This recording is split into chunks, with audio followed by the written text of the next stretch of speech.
If you've been convicted of a federal crime, or if you have a loved one who's been convicted of a federal crime, either by pleading guilty or after a trial, what you want to know is how that sentence, the federal sentence, is going to be determined. And so here's a quick overview of that. First, one thing that'll be very important are the federal sentencing guidelines. It's a book that's put out by an independent commission, the Sentencing Commission, that sets a range of imprisonment for each federal crime and for each person who commits a crime.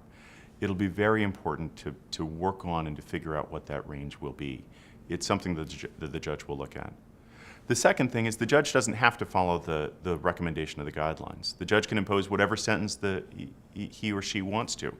And the judge is required to look at a number of factors, to look at you as a person, to look at what happened and why it happened, to look at how people were harmed by the crime.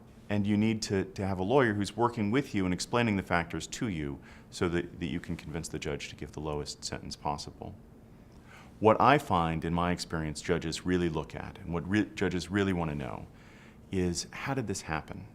And more importantly, how do I impose a sentence? How do I impose some kind of punishment here that's going to keep it from happening again?